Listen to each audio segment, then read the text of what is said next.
नमस्कार दोस्तों, राधे राधे। स्वागत है आपका मेरे चैनल दीपिका टिप्स वर्ल्ड में। गरुड़ पुराण के अनुसार बेटा क्यों आता है? पुत्र का असली रहस्य। क्या आपने कभी अपने बेटे को देखकर यह सोचा है, आखिर यह बच्चा मेरे जीवन में ही क्यों आया? क्या बेटा केवल जन्म का रिश्ता है, या फिर इसके पीछे कोई ऐसा कर्म और धर्म का संबंध है जिसे हमारे पुराने ग्रंथों ने समझाने की कोशिश की है? और सबसे बड़ा सवाल, क्या गरुड़ पुराण सच में बताता है कि बेटा पिछले जन्म का कोई कर्ज चुकाने आता है? आज की वीडियो में आपको इंटरनेट पर चलने वाली कोई मनगढ़ंत कहानी नहीं सुनाऊंगी। मैं आपको वही बात समझाने की कोशिश करूंगी जो गरुड़ पुराण में पुत्र, पितृ ऋण और माता पिता के कर्तव्य के संदर्भ में मिलती है। और इस वीडियो के अंत में एक ऐसी बात आएगी जिसे हर माता पिता को जरूर समझना चाहिए। पहला सवाल, पुत्र को इतना महत्व क्यों दिया गया? गरुड़ पुराण में भगवान विष्णु और गरुड़ के बीच संवाद के माध्यम से जीवन, मृत्यु, कर्म और मृत्यु के बाद की धार्मिक मान्यताओं का वर्णन मिलता है। पुत्र के संबंध में भी एक महत्वपूर्ण धार्मिक विचार सामने आता है। पुत्र शब्द की व्याख्या करते हुए उसे पुत्र नामक नरक से पिता को बचाने वाला बताया गया है। इसी कारण पुत्र को केवल परिवार का सदस्य नहीं बल्कि माता पिता और पितरों के प्रति कर्तव्य निभाने वाला माना गया है। यानी पुराने धार्मिक विचार में बेटे के साथ केवल अधिकार नहीं जुड़ा था, उसके साथ जिम्मेदारी भी जुड़ी थी। आज हम कहते हैं यह मेरा बेटा है, यह मेरी संपत्ति का वारिस होगा, लेकिन धर्म की दृष्टि से सवाल केवल ये नहीं था कि बेटा पिता की संपत्ति लेगा या नहीं। सवाल यह था, क्या बेटा अपने माता पिता और अपने परिवार के प्रति अपना धर्म निभाएगा? दूसरी बड़ी बात, पितृ ऋण। हमने अक्सर पितृ ऋण शब्द सुना है, लेकिन पितृ ऋण का अर्थ केवल पैसे का कर्ज नहीं है। माता पिता ने हमें जन्म दिया, हमारा पालन पोषण किया, हमें जीवन जीना सिखाया, हमारे लिए अपना समय, श्रम और जीवन लगाया। धार्मिक परंपरा ने इसी संबंध को ऋण की भावना से जोड़ा। गरुड़ पुराण में पुत्र के संदर्भ में पितृ ऋण से मुक्ति की बात आती है, इसलिए संतान का जन्म केवल खुशी का अवसर नहीं माना गया, उसके साथ एक जिम्मेदारी भी जुड़ी गई है। यही कारण है कि हमारे संस्कारों में माता पिता की सेवा, उनके प्रति सम्मान और मृत्यु के बाद किए जाने वाले धार्मिक कर्तव्यों को इतना महत्व दिया गया। लेकिन अब सबसे जरूरी सवाल अगर कोई पूछे तो क्या हर बेटा पिछले जन्म का कर्जदार बनकर आता है? तो इसका जवाब हमें बहुत सावधानी से देना चाहिए, क्योंकि गरुड़ पुराण में ऐसा कोई सरल नियम नहीं दिया गया। हर बेटा पिछले जन्म का कर्जदार है, हर बेटा पिछले जन्म का दुश्मन है, या हर बेटा पिछले जन्म में माता पिता का कोई खास व्यक्ति था। ऐसी बातें इंटरनेट पर बहुत सुनने को मिलती हैं, लेकिन किसी वायरल कहानी को सीधे गरुड़ पुराण का श्लोक बताना सही नहीं है। इसलिए आज हम आपको डराने के लिए नहीं कहेंगे कि आपका बेटा आपका दुश्मन था। हम यह भी नहीं कहेंगे कि आपका बेटा केवल अपना पुराना कर्ज लेने या देने आया है। ग्रंथ की बात को ग्रंथ की सीमा में ही समझाना चाहिए। तीसरी खास बात, बेटा केवल लेने वाला नहीं, देने वाला भी है। जरा सोचिए, जब बच्चा छोटा होता है, माता पिता उसे खिलाते हैं, उसके लिए रातों को जागते हैं, उसकी बीमारी में परेशान होते हैं, उसकी पढ़ाई के लिए मेहनत करते हैं, उसके भविष्य के लिए अपनी इच्छाएं तक छोड़ देते हैं। लेकिन जब माता पिता बूढ़े होते हैं तब उनकी ज़रूरतें बदल जाती हैं। तब उन्हें अपने बच्चों के समय की ज़रूरत होती है, उनके साथ की ज़रूरत होती है, सम्मान की ज़रूरत होती है। हर माता पिता यही चाहते हैं कि उनका बेटा उनके साथ में रहे और उनकी बातें सुने, हमेशा उनके साथ रहे, साथ दे। और यही वह जगह है जहाँ बेटे की संस्कार की परीक्षा होती है।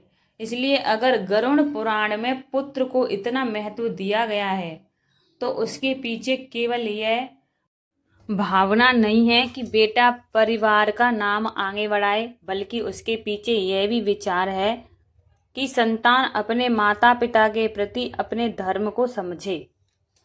चौथी बात, अंतिम संस्कार और पुत्र का कर्तव्य। गरुड़ पुराण में मृत्यु के बाद किए जाने वाले संस्कारों का विस्तार से वर्णन मिलता है। इन धार्मिक कर्तव्यों में पुत्र की भूमिका को विशेष महत्व दिया गया है। इसका एक भाव बहुत सुंदर है। माता पिता ने बचपन में जिस बच्चे को अपने कंधों पर उठाया था, समय आने पर वही संतान माता पिता के प्रति अपना अंतिम कर्तव्य निभाती है। सोचिए, जिस बच्चे को कभी पिता ने उंगली पकड़कर चलना सिखाया था, एक दिन वही बच्चा पिता की अंतिम यात्रा में उनके साथ चलता है। यह केवल एक धार्मिक रस्म नहीं है, इसके भीतर एक बहुत गहरा संदेश छिपा है। रिश्ता केवल लेने का नाम नहीं है, रिश्ता निभाने का नाम है। पांचवी बात, बेटा अच्छा हो तो परिवार के लिए क्यों महत्वपूर्ण माना गया है।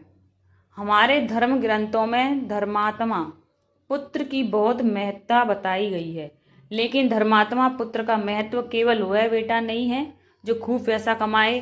धर्मात्मा वह है जो अपने कर्तव्यों को समझे, जो माता पिता का अपमान ना करे, जो गलत रास्ते पर जाने से बचे, जो जरूरत पड़ने पर परिवार का सहारा बने, और सबसे महत्वपूर्ण, जो अपने कर्मों की जिम्मेदारी खुद उठाए। इसलिए किसी बेटे की सफलता को केवल उसकी नौकरी, मकान या बैंक बैलेंस से नहीं मापना चाहिए। उसके संस्कार भी उसकी सफलता का हिस्सा है। अब आती है सबसे गहरी बात। गरुड़ पुराण का एक बड़ा संदेश यह है कि संसार के रिश्ते स्थायी नहीं है। मृत्यु के बाद धन यहीं रह जाता है, शरीर भी यहीं रह जाता है। सांसारिक संबंध भी उसी रूप में साथ नहीं जाते, लेकिन मनुष्य के कर्म उसके साथ जुड़े रहते हैं। अब इस बात को अपने जीवन में लगाकर देखिए। हम कहते हैं मेरा बेटा, मेरा घर, मेरा पैसा, मेरा परिवार, लेकिन एक दिन यही मेरा पीछे छूट जाता है। इसलिए धर्म हमें शायद यह समझाना चाहता है कि रिश्ते मिले हैं तो उन्हें प्रेम और धर्म से निभाओ, लेकिन उनमें इतना अहंकार मत रखो कि सब कुछ अपना ही समझ बैठो। क्या बेटा माता पिता के कर्म बदल सकता है? यहाँ भी बहुत सावधानी जरूरी है। किसी बेटे के जन्म को देखकर यह निश्चित रूप से नहीं कहा जा सकता कि वह माता पिता के सभी पाप खत्म करने आया है, और ना ही यह कहना उचित है कि माता पिता के हर कर्म का फल बेटा भोगेगा। कर्म का सिद्धांत व्यक्ति के अपने कर्मों से जुड़ा है। इसलिए माता पिता को यह नहीं सोचना चाहिए मेरा बेटा है वह सब संभाल लेगा, और बेटे को भी यह नहीं सोचना चाहिए मेरे माता पिता हैं, उनकी सारी जिम्मेदारी उनकी है। धर्म दोनों को अपना अपना कर्तव्य निभाने की शिक्षा देता है। एक सवाल अपने आप से जरूर पूछिए, अगर आपके घर बेटा है तो क्या आपने उसे केवल पढ़ाई और पैसा कमाना सिखाया है, कि माँ बाप बूढ़े हों तो उनका हाथ पकड़ना, उनकी बात सुननी है, उनका सम्मान करना है, उनकी ज़रूरतों में उनके पास खड़ा होना है? क्योंकि बेटा पैदा होना एक बात है, लेकिन अच्छा पुत्र बनाना दूसरी बात है। या बनना। और यही बात इस पूरे विषय को खास बनाती है अंतिम संदेश। तो आज की पूरी बात का सार क्या है? गरुड़ पुराण के अनुसार हम यह दावा नहीं करेंगे कि हर बेटा पिछले जन्म का कोई निश्चित व्यक्ति बनकर आता है, लेकिन पुत्र को माता पिता और पितरों के प्रति कर्तव्य से जोड़कर बहुत महत्वपूर्ण स्थान दिया गया है। इसलिए बेटा अगर आपके घर आया है तो उसे केवल अपना वारिस मत समझिए, उसे अपना संस्कार दीजिए, उसे धर्म और अधर्म का फर्क समझाइए, उसे मेहनत करना सिखाइए, उसे दूसरों का सम्मान करना सिखाइए और सबसे बढ़कर उसे अपने माता पिता का सम्मान करना सिखाइए। क्योंकि जिस घर में संस्कार होते हैं वहाँ बेटा केवल घर का नाम आगे नहीं बढ़ाता, वह अपने माता पिता की मेहनत को भी सार्थक करता है। और माता पिता भी यह याद रखें, बच्चे हमारे जीवन का हिस्सा है, हमारी पूरी संपत्ति नहीं। उन पर प्रेम रखिए, लेकिन उनके जीवन पर अनावश्यक अधिकार नहीं। उन्हें अच्छे संस्कार दीजिए और अपने कर्म अच्छे रखिए, क्योंकि अंत में धन नहीं, पद नहीं और संस्कार की कोई वस्तु नहीं, मनुष्य के कर्म ही उसके जीवन के सबसे बड़ी पहचान बनते हैं। अगर आपको यह जानकारी अच्छी लगी हो तो वीडियो को लाइक ज़रूर करें, कमेंट में लिखें माता पिता का सम्मान ही सबसे बड़ा धर्म है। और ऐसी ही धार्मिक जानकारी के लिए हमारे चैनल को सब्सक्राइब ज़रूर करें। हरि ओम, जय श्री हरि, हर हर महादेव।